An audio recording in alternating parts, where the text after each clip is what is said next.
What is up? Welcome to the NBA Rundown, brought to you courtesy of Run Pure Sports and Run Pure Bets. I'm your host, Spread Astaire, joined today by Tyler Hicks, and Kurt is back. Kurt's talking touchdowns with us on Friday, and now joining us for some hoops talk on a Thursday. And Tyler, before the show, I briefed Kurt that this isn't a normal NBA rundown.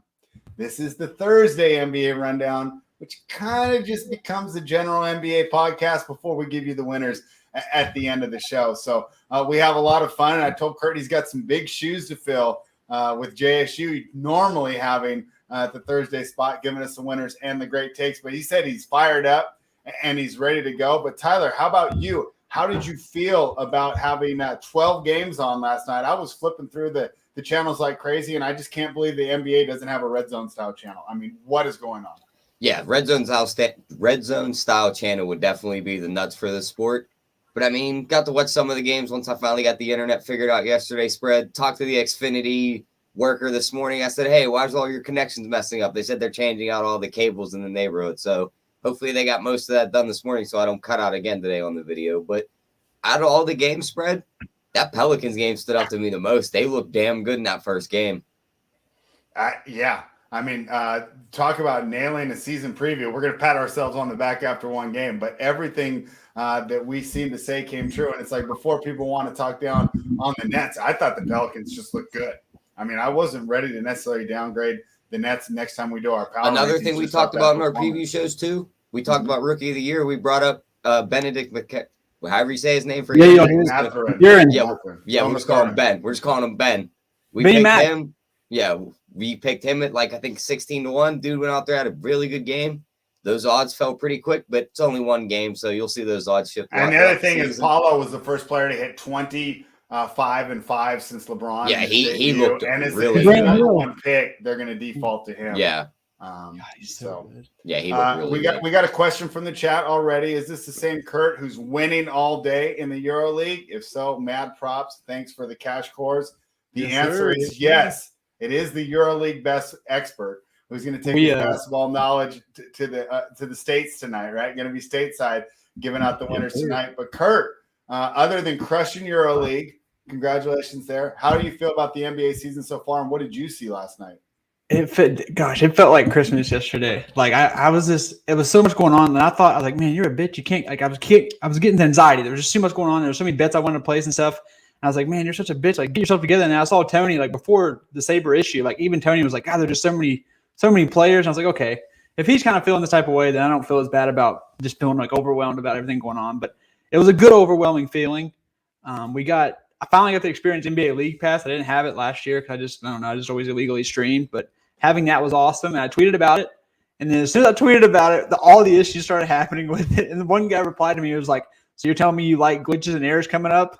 That's what gets you off? I'm like, yes. So, yeah, it was fun yesterday. I wish that didn't happen. But overall, I think you don't want to overreact to one game. But, man, there were some overreactions that we kind of thought was going to be the case. And we saw it come to fruition. So that was cool. Well, we love overreacting on the Monday show of Talking Touchdowns, so we'll get into a little bit of overreactions today. I'll tell you the only thing I didn't miss about League Pass, and you guys might know because you're not on cable, but that stupid little jazz jingle that they What is it? I've not heard it. I'm already sick of it. It's like, oh my. Oh, yeah, I can't stand it. That's why they need a red zone, just so I don't have to listen to that jingle. Let's talk about your takeaways. We already touched on the Pistons and the Magic. Anything more you wanted to talk about in that game, Tyler? No, I think we touched on it. Paulo looked great. I mean, Detroit did their thing. Jalen Duren caught a nice poster in that game too. If you didn't guys didn't catch that highlight, that was a nice dunk in that game. Yeah. What about Kurt? You're not going to talk about Bobo? He's going to be a serviceable player in that rotation. I mean, we didn't think he was going to be a rotation player, but he looked serviceable. What do you mean? I guess you're right. I mean, if the bar is serviceable, now I'm taking away my ability to argue. Spread the other game we need to talk about. How the hell did the Nuggets lose by 21 to a team that's supposed to be top 3 picks? Thought this was supposed to be a championship contender. Yeah. Wow. What were your takeaways there? They're the same team I thought they were for the last 3 years. They're just going to win 45 games. They're going to be a 4 or 5 seed, and they're going to get bounced in the second round. That's it. Wow. Okay, that's a hot take there. Do you agree, Kurt? I just give him some time. Like Murray and MPJ just came back. Like just give him some time And to Murray gel. didn't play the whole game. Yeah, he came out. Yeah, with he an already injury. got hurt again. So Yeah. He was fine. He came back. I mean, but I just think, assuming that he's okay, I think they just need time to gel. And I think it'll be like 20 games before they start hitting their rhythm. But I do think maybe their ceiling could be like those Western Conference Finals, and that's the best. But they might just not have that to get them over the top. Sexy looking team, though. I mean, Walker Kessler, that guy could do the Rudy role. I thought he would, but I just didn't Speaking of Rudy, I mean, he had a great game for Minnesota. 23. Oh, he's gonna have a lot of great games in the regular season. He dominated that front court. But we talked about that on the show yesterday, Tyler. Those spreads were too high. Yeah. Oh, way too high. Yeah. On the Nuggets, we were a little more hesitant to take it because we were only getting 7.5. But 10 was too much for that OKC team. Shea, it's just a waste that he's on that team. So disappointed to just watch him play. He'll either be happy next year when they end up with Wembanyama and he has the Twin Towers out in front, or he'll be the next disgruntled star that gets traded. Yeah. There's a game that we liked in the NBA playbook against the spread, and that was the Chicago Bulls. Little did we know they were going to win outright in Miami after actually a disappointing first half. What did you think of the Bulls win? DeMar DeRozan, you can't take anything away from that man. Yeah, I mean, DeRozan looked good, but more look at this Heat team spread. Maybe they're just getting old. Maybe these role players were like a 1-year thing, like the Max Strauss, the Gabe Vincents, the Caleb Martins. Like, can they really keep this going for multiple years? So, I don't know. It's a wait-and-see approach with that Miami team. You got a lot of old guys on that team, not many young guys. So, yeah, I mean, so far, if we're really calling out the two overreactions, it's got to be the Nuggets and Miami. I mean, the Heat are going to be fine, right? I mean, they lost to a Bulls team that while we don't think they have championship potential, it's a solid team, right? Nuggets, we'll get back to that one. Kurt, did you watch the Bulls at all? What did you think of that one? I watched a little bit of it. Miami's cooked. Lowry looked terrible. We kind of expected them to take a step back, and I think it came to fruition. I mean, the Bulls, I think they're going to just be the Bulls, but I kind of thought Vooch would have a good game. I played him in a couple lineups. I played the resident lineup too, so that was nice, but I'm not going to claim that one because it's kind of a gross play. But yeah, I mean, Miami's are who I thought they were, which is ass. They're ass. Fuck out of here, Miami. I'm still mad at them for 2 years ago beating us in the bubble, dude. Like, fuck them. What did they do to you in the bubble? Man, that was the Celtics year, and they like swept us or like a gentleman's sweep. It was if you'd have been around us earlier in that season, you'd have been on Miami because that's where we were at. I liked them, but I mean, like before they played the Celtics, but like I was like, man, this team has it. Tucker left, and then everything went downhill. Yep. Let's talk about elite franchises that are well run. The San Antonio Spurs. Talk about a team that knows how to tank. I thought they would keep it close against the Charlotte team, missing LaMelo and Miles Bridges. I mean, they just look completely outclassed. They're going to be a top 3 pick for sure. What do you think there, Tyler, about these Spurs? I mean, are they going to be the ultimate fade here? We thought the Jazz might be the ultimate fade. Turns out San Antonio has perfected tanking. As good as they are at winning, they seem to be just doing this organization thing right. Yeah, I mean, they do everything right, spread, and they even got the tanking right. I mean, you look at the lineup they're sending out there. They're already sending out like the lineups OKC was sending out with a month ago last year. Like, there's one key guy in their team, and that's Keldon Johnson. And we all know a few months in, he'll be on the bench for a while because they'll want to lose more games. So, yeah, I think they're a fade until these numbers get ginormous on them. Kurt, from a DFS perspective, we thought the Spurs were kind of an unknown coming into the season. Did you take anything away from last night? Players we should be targeting, or is this just a pure fade team? I think you're going to pick your spots. I think they're going to be a lot more risky than OKC because OKC will have like 8 guys active. And they'll have like a glorified 7-man rotation some nights. And I don't think that'll be the case with the Spurs this year. I think they'll have 12 guys active and Pop will just tank by playing literally every single guy and just doing a talent evaluation all year long. That's the biggest difference between OKC tanking and the Spurs tanking, I believe. All right. And late night, it looked like the Mavericks were ready to put a nail in the Suns' coffin, but the Suns came back. I tweeted today that was worth more than one win because if they would have suffered another blowout loss with everything swirling around that team, that had to be devastating if that would have happened, but it didn't. And what did Monty Williams do that surprised me? And I'll get your thoughts as well. Chris Paul on the bench for the last 8 minutes of the game DeAndre Ayton, why did they not want to pay this guy? Him and Booker looked absolutely fantastic, and that was the tandem that pushed this team to allow them to make the comeback. Both of the men played excellently during that comeback run, and that really, I mean, if it was football, it could have saved the season, but, just to save the Suns' early season, right, just to get them going in the right direction, what a necessary comeback. If they would have lost by 20, I don't even want to know what the dialogue around that team would have been. Tyler, did you stay up late enough to see the Suns pull off that comeback? I mean, I needed something to watch at work last night, Spread. Couldn't have to waste the time somewhere. Oh, yeah, so. You were working. My bad. Yeah, so I watched this game. Yeah, it was nice to see the Suns fight back. Same thing with Dallas, Spread. They were hitting all their threes. The lead ballooned up. All of a sudden, they went cold, and you watch the Suns just come blasting back into this game. Booker still did his thing. He had 28. I'm really glad our one performance double parlay didn't come down to that leg, though, because he finished at 28. They won the game by 2. We needed 30. I'd have been kicking myself if that would have been our only loss. I had that one too. So I told you a lot last night. I was liking it. Kurt, Christian Wood played pretty well. Are we going to be putting him in lineups, or is he priced appropriately? Bet him to win 6th man of the year right now. I love Christian Wood. I've been liking him for so long, and I felt like he just never had the perfect fit, and this might be it with Luka. I had him in my showdown lineup. Well, also is running. He just ran the whole second unit.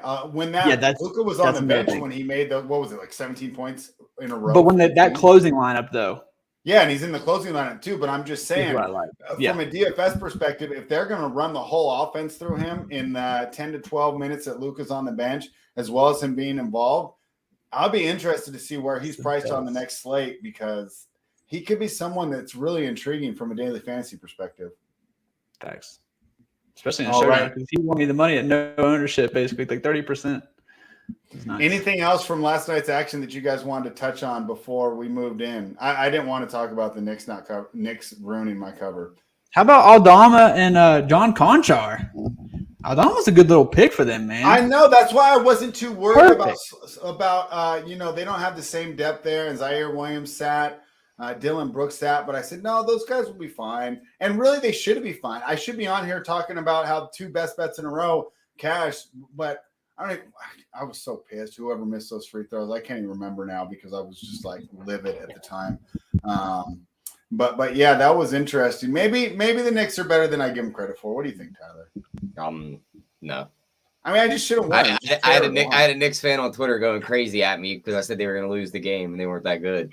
Mind you, I'm a Knicks fan at that. I'm just accepting that the team's not all that good. And then he came at me after the game spread when they still lost. Jalen Brunson looked pretty good. I'll give him that. Yeah, Brunson looked good. Pickup than Barrett did not look good, but he's going to have those stretches where he has a couple of games where it's like he does not look that good, and then all of a sudden he explodes. And they're like, maybe this guy's going to be an all-star, and then he'll disappear for another week. Randall put up a nice stat line. I mean, outside of that, Cam Reddish got minutes. Yeah, that's the big thing. That's the big thing. They got Cam Reddish in the game, which he should be. He put up 22 points, which he's very capable of doing every night. You got to use him off the bench. And if they're going to keep hanging Quickly's PRA around 19.5 spread, and they're going to run these minutes off the bench, 17 minutes, 0 points, 3 rebounds, 0 assists, I'll be hitting those unders all day. All right. Kurt, any other takeaways, like players that you were surprised on that you'll be looking for their price next time?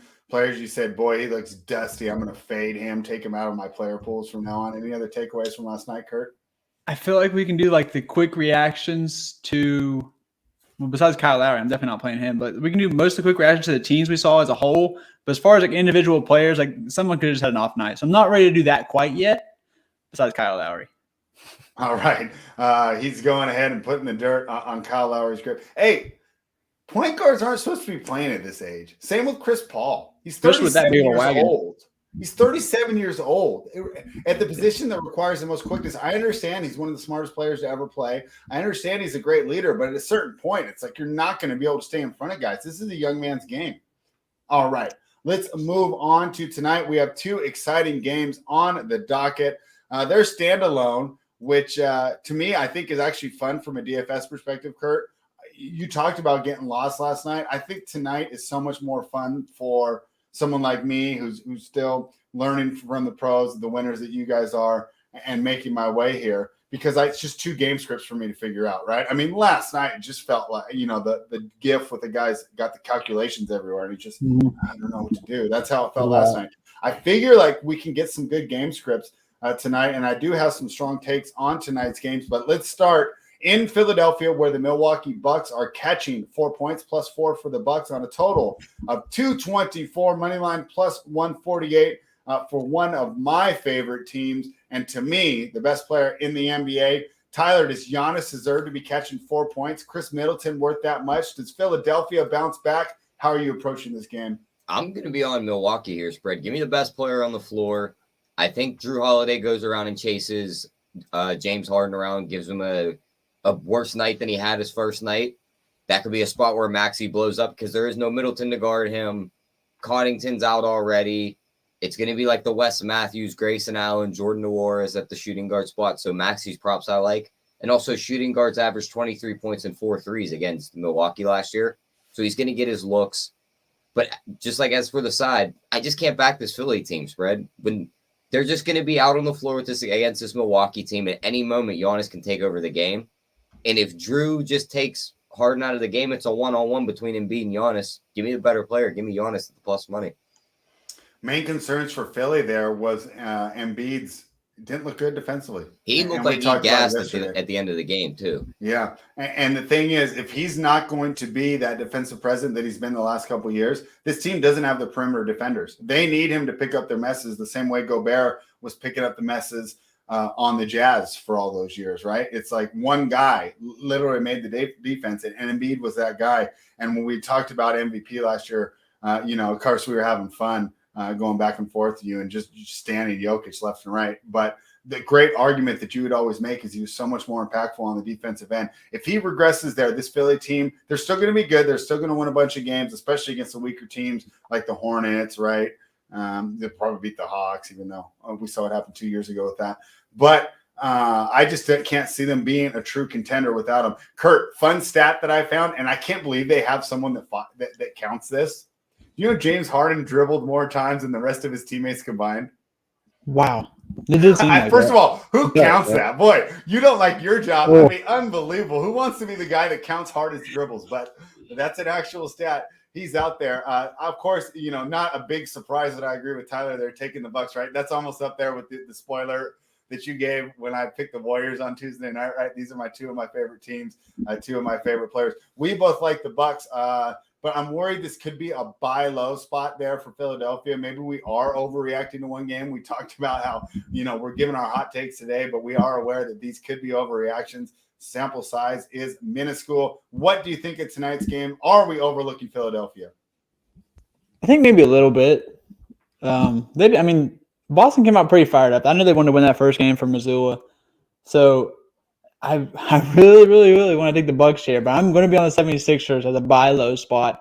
I think Embiid comes out and plays a little bit better. I think you just kind of need to loosen them joints up a little bit. That big fella, he looked couldn't move that well. I think he comes out and plays better today. I think Giannis goes completely berserkers, maybe a triple-double, but I feel like they won't get enough of the scoring from Holiday and the supporting cast besides Bobby Portis. So give me the 76ers with the points. Kurt, would you have anything to say about the chat talking about your handheld mic? That is something different. What's going if I on put there? it down, it makes like a weird echo. Like, is it? I don't know if you all can hear it, but can you all in the chat hear it? Is that like echoing? I would love to listen. It's actually okay there. Yeah, it sounds okay. fine. Yeah. Thank God. Phew, I hate holding that thing. Thanks, Joey.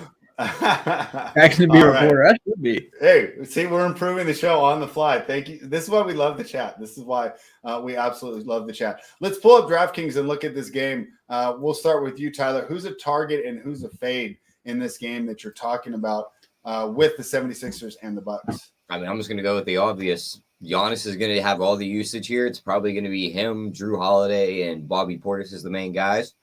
And then on the other side, Drew Holiday can only guard one of these guards, and it's more than likely going to be Harden. Give me all of Maxey at 5,200. Everyone wanted to play him in the first game spread. He did all right, but maybe some people go away from him here. I'm go right back to him. Yeah, I mean, I think they got to get him more involved, a little bit less Harden. But Kurt, go ahead and give us a more detailed breakdown of how you're approaching tonight's slate. 2-game slate. I love these slates. I can't wait to get involved. But of course, I need the input from the experts at Run Pure. Yeah, so obviously Giannis is. I expect a big game from him. I know I had the Sixers, but I'm thinking I'm going to be a little bit lower on Embiid. Maxey, I'm going to go right back to this. Didn't price him up enough. Same thing with Portis. I always played Portis last year when Middleton was out, especially when he was like under like 6'5", 5'4". That's going to be hard for me to not get a lot of exposure to. So I love him the 5K guys here, and then run it back with Giannis. Who was the other 5K guy? Maxey? Portis and Maxey. All right. I think people might gravitate to Harris. I might have a little bit, but I'm going to be probably under the field on him. Going to be mostly lower on this game. I kind of want to see who the Bucks start. I don't know who they start in the preseason, but that's all. I kind of do want to go more in the late game. So okay, late night hammer. How do you think Jordan Nwora sees minutes tonight? I mean, that's what I'm looking at this depth chart. It's like Coddington's out, Middleton's out, Joe Ingles out. So it's like you're gonna play Grayson Allen at the backup spot in 2 of the guard spots. Wes Matthews probably has to start. So like Jordan Nwora has to see minutes tonight. Yeah, I kind of love how they didn't make him cheap either. So like people are not going to want to press that. Yeah, I know. I was trying to build a lineup last night at work, and I'm like, well, here comes my 3.3K guy to slide in. I'm like scrolling up. I'm like, where is he? And that's Get all kind the of way up to the 5Ks. You got Melton for value in this game. 3.8. Yeah. How did he do last game? He didn't do anything when I was watching, but he had 14.5 fantasy points on DraftKings. Does it worry you the guys he's going to be going up against? George Hill, Javon Carter. I mean, George Hill's pretty washed up, but Javon Carter's more of a defensive guard. It could just be a defensive battle in that backcourt. As far as like he comes in with the second rotation, I don't like focusing on too much on like player on play, like head-to-head matchups because there's just so much switching and shit with the NBA, especially with the second unit. Now for Harden, I do think that Holiday is kind of going to be up in his grill. But for the most part, I don't like to focus in on that too much just because, I mean, they do so much actions and stuff to get that kind of not to worry about. So Melton, I'm not going to mind it at all with the second unit. But I do agree Carter's like an elite defender. Ingles is out till January, Devin. What is your thoughts? What is your thoughts there? Let's say I'm down to utility. I got plenty of money. I can have Embiid or Harden. Who would you rather have? I mean, is this just a no-brainer, Embiid, or should I seriously? I'm going back to Embiid. Yeah, I'm going Embiid for sure. I think the match is better for Embiid, honestly. Even though you're telling me I can get very different by just taking Harden in that. Oh, I wouldn't leave that much. That's like what, 1,300? Sometimes you just got to get uncomfortable with it, Kurt. You know how they say it. I don't like Harden tonight at all. Anyways, I feel like only 2 games too. Like we don't have like 95 guys to pick from like last night. I do think Harden looked really good, but I'm going to be really low on him here and just hope that he had the bad shooting game. Our guy DC Chavez, Harden had 48 and 54 fantasy points against the Bucks. He says injured, but I don't know how much more healthy he is. I know he looks thinner, but I don't know. I think he's more comfortable for sure. He was still pretty good last season. So yeah, put the asterisk next to the injured, but the 48 and 54 can't be argued there. I kind of want to build a lineup with Giannis and Harden and not Giannis and Embiid if I'm going the stars and scrubs approach. Kurt, any more thoughts on this slate here or just this game here? And then Grayson Allen's a little, I mean, I kind of wish Grayson Allen was a little bit more cheaper. PJ Tucker 3.5, I'll definitely always play because he didn't. I ran him last time. He disappointed me. I always get him right. I didn't play him I'm playing him here. And so you're saying take him tonight and don't worry about the fact that he snowflaked me? He's hitting those corner threes tonight. He missed like 3 of them like in a short span. So I feel like once he's doing that, he's like, okay, I'm not going to like keep taking away shots from my team by missing these corner threes. But if he makes like a couple, oh yeah, that's all you need from him. All right, Tyler, props for this game. What are you looking at? Yeah, I mean, looking at this one, we'll dive right into him. Of course, I'm going to go to the Giannis points prop because the dude's just going to have all the usage in the world. 29.5, 30.5, somewhere in that range. Give me the over there. Maxey at 18.5 is a nice number, but I like his threes better because we know how this Milwaukee defense plays. They're going to drop, give him a ton of threes looks. Over 2.5 at plus 120, I like that. And then just going into some of these player combos, like we've seen Harden rack up the assist and get a ton of points. If he does it again here, 32.5 on his points plus assists. So the dude gets me about 25 points, 8 assists, clears that number for me. That's doable here, so I like that over also. All right. Kurt, anything else from this game before we talk about the battle for Los Angeles? Nothing much. Just I'm going to go a little bit heavier on the next game. I think it's going to be more like Cool. a 60-40. I can't wait to talk to you about that because I'm really curious on how you came to that conclusion. The Clippers are right now -5.5. Tyler, this opened at 3.5. The Clippers are taking money, and I believe the market move is correct. They've actually scared me away there with this updated line after the bettors have bet into it and moved it. Total is 225.5. So essentially, right, from a DFS perspective, the same total as last game. So there's no real differences in the total. The difference is the Lakers are plus 180 on the money line, where the Bucks were only plus 148. I'd much rather have that Bucks money line. I'll tell you that much. Lakers, we talked about it before. There you have a plan A, and that's AD and LeBron being top 5 players in the world. LeBron looked motivated. He looks ready to go. He looks ready to win. And Anthony Davis is on the team. So that's going to be real rough. Don't do him like that. That dude looked good in game 1. How many times have you seen him fall and hit the ground and actually bounce back up like that in a game? The dude hit the ground like 12 times and he didn't get hurt once, Fred. Okay, but listen, he played really? A good game for what we've seen from him the last 2 years. That was a good game finally to see him back, actually playing physical, falling on the floor, not rolling around in pain, getting up and running back down the floor. I guess my thing is when you traded the pick that's probably going to end up being Victor Wembanyama for him, you need more from the guy. Wouldn't that be something? It's possible the way this Lakers team looks. But, of course, we know they should get a favorable whistle. I know they're technically at home, even though they're both teams in Los Angeles tonight. Theoretically. I don't know. Do you see them keeping it close?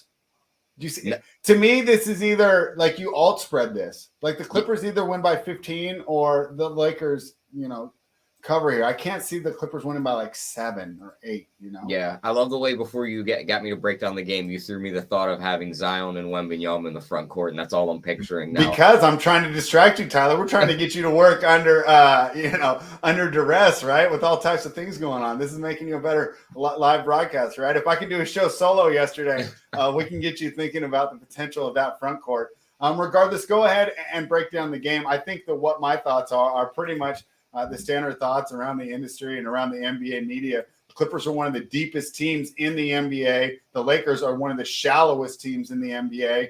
And the Clippers have their 2 stars back. It's really hard to make an argument for the Lakers, except for just like Women's Tennis Association. This is the National Basketball Association. We don't know how crazy stuff is going to happen, but it happens, right? And I could see it's not that crazy that the Lakers keep this game close, as much as my projections and my common sense tell me the Clippers are going to walk away with this one. Talk to me about this game, Tyler. I need some perspective. I need some clarity. I'm going to go with a keep it close early on spread, and then as the game progresses, similar to the Golden State game, that third quarter hits, the guys are starting to get tired. The Clippers are just rotating guys in and out, and they just run away with this game. So I do think they cover that 5.5. I mean, where do the Lakers have the advantage, that spread, outside of just that AD in the front court spot? Like LeBron, yeah, he's really good, but at this point in his career, are Paul George and Kawhi that far behind? Man, probably not. And they got a ton of defenders they can send out his way. They have the advantage at the guard spot. They're 4 or 5 guards deeper than this LA team. And the other thing is, too, is they're supposed to bring Kawhi off the bench tonight. So where is this team going to win minutes at if Paul George is running the starting lineup? And then as they go off the floor and you're sending guys on like Austin Reeves and these guys, they're sending Kawhi and Norm Powell on. So they're just going to continue to rack up points on this team. So I'm on the Clippers here. I just don't trust this Lakers team. -5.5 up to -9.5, I think they walk away with this game. All right, Tyler coming with the hot take that Kawhi Leonard is better than Austin Reeves. Kurt, where are you going on this game? First of all, Austin Reeves is a treasure. But I'm going to go the same. I think Clippers blow them out. Lakers just looked – they're just not – even LeBron admitted it. He just we're not constructed to shoot. And that's just what the modern NBA is. I don't care how good a defense you play. You have to be able to knock down shots or you will not do jack shit. Your defense cannot be that good. You're still going to give up 100-some points. I just don't like how they're constructed. They're going to make a major move. They're going to probably beat up on some bad teams, but it will not be the Clippers. Like he said, the second unit coming in with Kawhi and Powell is going to be tough. For DFS, it's going to make it a little weird with these rotations, but yeah, that's why I'm surprised you were stacking this game up. I would argue the Clippers are the deepest team in the league, which is awesome from a betting perspective, but doesn't it suck from a daily fantasy perspective? Well, I mean, Nunn's 3.7. He's another lock. I mean, he played great the other day. LeBron's So still you're 2-2. stacking the Lakers, is what you're telling me. Not all of them, just the mispriced guys. Just the bench guys, the guys that are going to be seen all the fourth quarter. Give me these guys because I know how to navigate these stars. What I need this road your expertise for is these value plays. LeBron can get there. I mean, if the line holds up, I mean, LeBron's probably going to play at least the start of the fourth. He can get there at 9.3. Kendrick Nunn, and he's stat padding too. The second they get behind, it's all effort on offense, and the defense is just he's chilling like we're playing at the park, Kurt. The lineup builds itself today, and if you want to just do what we did on the first night with the 2-gamer, do that chalky lineup and then get weird in one spot with like JaMychal Green. In this case, it would be like DeAnthony Melton, something like that. Do the one spot where it gets different and then play the chalk everywhere else. Like Nunn's too cheap. Portis is too cheap. Maxi's too cheap. Play Giannis. Like I built a lineup and it just built itself. I'm going to go back and get weird like in one spot. But like for the Clippers, Powell, you can rotate all their guys and they're going to have like 2, 3, 4 guys go off because this Lakers team sucks ass. Beverly is the top projection. He's 4.1. Zubac can have his games 5 point. I'm questioning the ceiling with Zubac because the minutes are meh, but I will have a little bit because I've had like a 40 burger from Zubac before. Norman Powell, love Norman Powell. Always play Powell. But I mean, there's just so many ways you can go here. John Wall, even he's dusty, but 4.9. I'm going to be rotating all these Clippers guys. I'll definitely play with it. So, yeah, I'm really like this game. I'm going to stack the hell out of it. I just built right now off what you guys were talking about, and I landed on Reggie Jackson. What do you think about that? I think I did. I almost did too, and I don't hate it. I rebuilt to get 6.3. Yeah, to get Jackson, and then I was looking at it. And then do I rebuild or can I just rock this? I would definitely just rock that. Really want Reggie Jackson? Always, I would just rock that and then go back. Just imagine he hits 5 threes, spread. But I'm just saying, like, don't you think his usage is going to be so much lower than last year? And he might be overpriced because Goggles will get there. Okay. Well, hey, you guys are all right. I got one line. He's going to have Russell do is get hot too, spread, and then he's just going to have the green light. They're just going to let him fire away. Right. Paul George is just going to feed him the ball. Sounds good. I'm going to go ahead and rock this lineup then. And I'm going to start building another one while we continue to break this game down. So, Tyler, we're talking about building this lineup, and of course, that completely correlates with player props. You know, the players we're going to target in DFS, we're also looking at their player props over. The players we want to fade, X out of our player pool, we can hit a couple unders there. What have you found for us when it comes to betting props on tonight's Battle of Los Angeles? Yeah, I kind of like Russell Westbrook's unders, 15.5 points. I mean, there's a ton of guards on that other side, a lot of defensive guards too. They're going to be chasing him around. He scored a lot of them points in garbage time last game, and I just don't see that happening here. So I like his under there. I don't mind taking some Paul George overs. I mean, they have the performance double on him on FanDuel, 25-plus points, and they win right around plus 150. I love that. You could even go up to him to make 4+ threes, and the Clippers win plus 280 because you've seen him shoot a ton of threes. So those are a couple I like. And then just some other ones. Lonnie Walker's over on 2.5 rebounds. It's pretty juiced.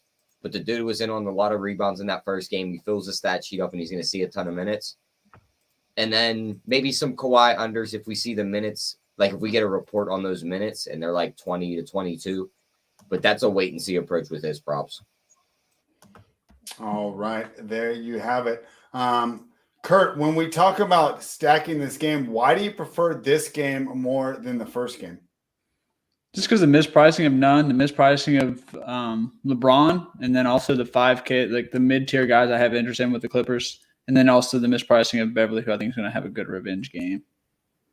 Okay. Very, very clear answer. There you have it. Pretty efficient today. Kurt, give us the info. We'll get JSU back in here soon so we can start. Our guy Joey Works dropping MOB winners in the chat. Oh, hey! What were they saying? I didn't fill the shoes of JSU.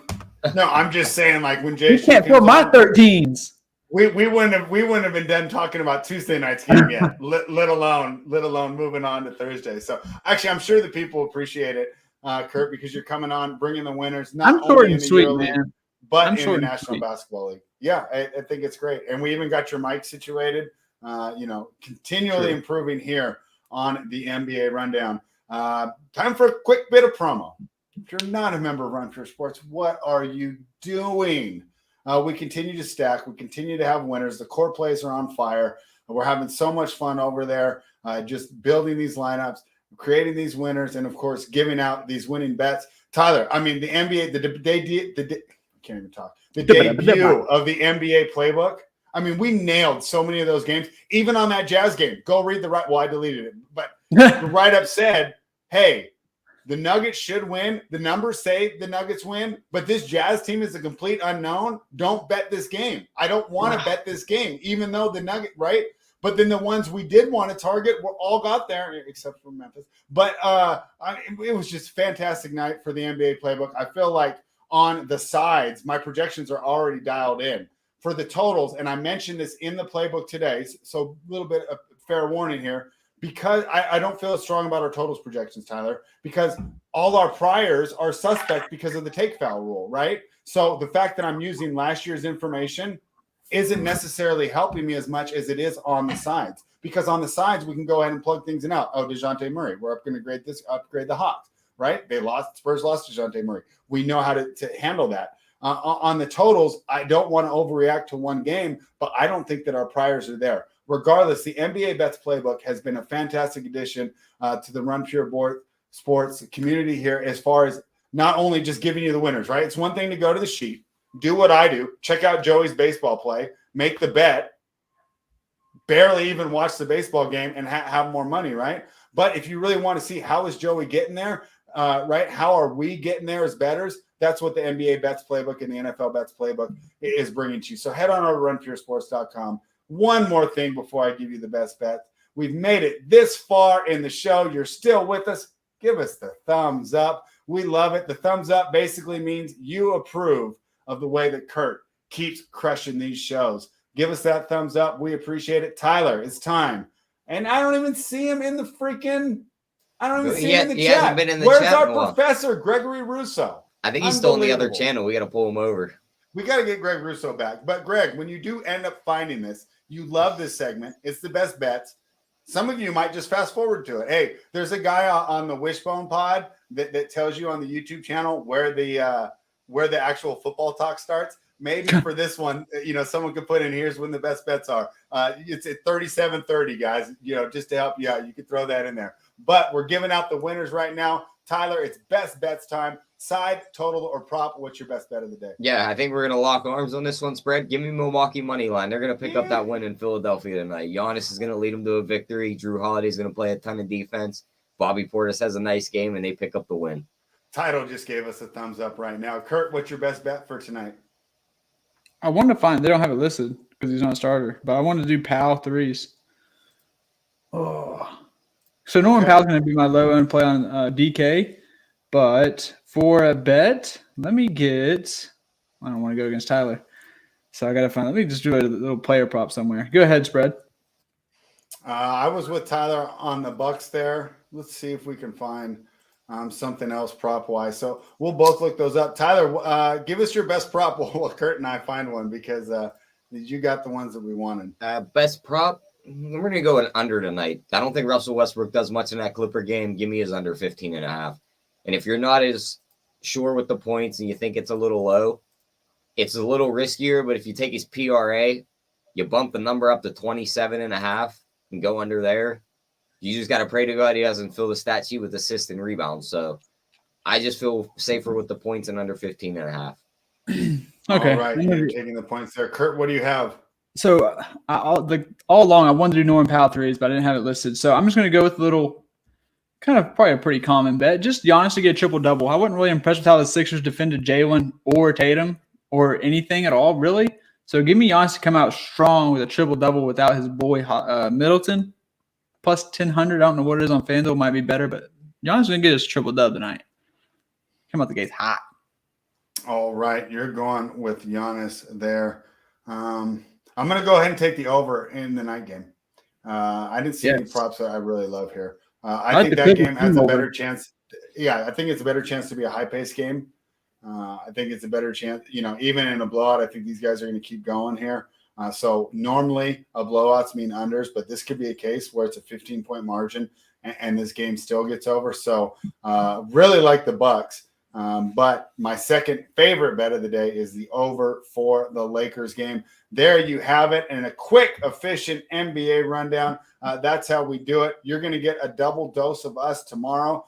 Tyler and this group right here will be on at 1 p.m. Eastern, talking touchdowns. We got 1 hour to nail the whole slate, give out the winners, and then move on. We'll do the NBA rundown with AP at 2 p.m. Eastern. So we can't wait to bring you that content here at Run Pure Sports. Make sure you head on over to runpuresports.com. Check out all the best in daily fantasy and gambling information. What do we need? The parlay for the day. I almost did it. See? Yeah. Thank you, Tyler. I think Paul George, after that shoulder surgery now, or the elbow surgery, now he's back. 5 + 3s at +450 is our first leg. I kind of like that. He's going to shoot a ton tonight. And then these player performance doubles, I couldn't get many good odds, so we're just sticking with the threes today. Tyrese Maxey will hit 4 + 3s in that other game, gets us to 22-1. I think I'm going to make out a bet today, spread. All right, we're going to get to 22 to 1. That's Paul George's 5 + 3s and win? Just 5 + 3s. He could hit 5 threes. They could lose the game by 100.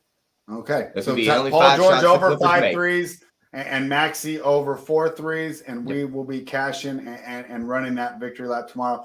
Thank you, everybody, for joining us. Please give us a thumbs up. I'm sure you're subscribed, but if you're not, alleviate that mistake. We'll be back tomorrow, not only talking touchdowns, but giving you more NBA winners as well. Run Pure.